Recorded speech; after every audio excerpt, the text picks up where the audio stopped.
Myanmar ভিত্তিক জঙ্গি সংগঠন আনসার তৎপরতা ঠেকাতে কক্সবাজারের রোহিঙ্গা ক্যাম্পগুলোতে গোয়েন্দা নজরদারি বাড়িয়েছে র্যাব।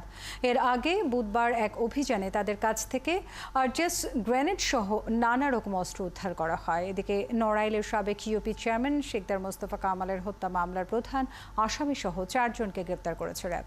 আরও জানাচ্ছেন নাদিয়া শারমিন।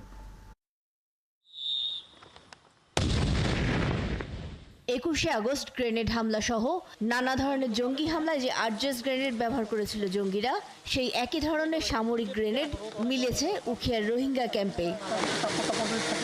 গেল বুধবার র্যাবের অভিযানে আরাকান স্যালভেশন আর্মির আরসার কমান্ডার সহ 2 জনকে গ্রেফতার করা হয়। উদ্ধার করা হয় 5টি আরজেস গ্রেনেড সহ নানা ধরনের বিদেশি অস্ত্র।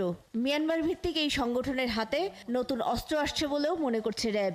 র্যাবের অব্যাহত নজরদারি, গোয়েন্দা তৎপরতা এবং অভিযানের পরিপ্রেক্ষিতে আরসার নেতৃত্ব শূন্য হয়ে যায় এবং পার্শ্ববর্তী দেশের যে অন্তর্ঘাতমূলক বিভিন্ন হামলা বা অন্তর্ঘাতমূলক বিভিন্ন ঘটনার প্রেক্ষিতে তাদের কাছ থেকে লুট হয়ে যাওয়া অস্ত্র আমাদের দেশে প্রবেশ করছে বলে এরকম আমাদের কিছু গোয়েন্দা তথ্য আমাদের কাছে থাকে। লাল পাহাড়ের এই অভিযানের পর আরও গোয়েন্দা তৎপরতা বাড়াচ্ছে র্যাব। তাদের মুভমেন্টকে আমরা ট্র্যাকিং করছি এবং তাদের বিরুদ্ধে আমাদের গোয়েন্দা তৎপরতা অব্যাহত আছে এবং আমাদের যখনই আমরা কোনো তথ্য পাচ্ছি আমরা সেই ব্যাপারে আমরা অভিযান চালনা করছি। এর আগে সংবাদ সম্মেলনে র্যাবের এই কর্মকর্তা জানান, 10 মে নড়াইলের লোহাগড়ার মল্লিকপুর ইউনিয়নের সাবেক চেয়ারম্যান মোস্তফা কামাল হত্যার প্রধান আসামি সহ 4 জনকে গ্রেফতার করেছে র্যাব।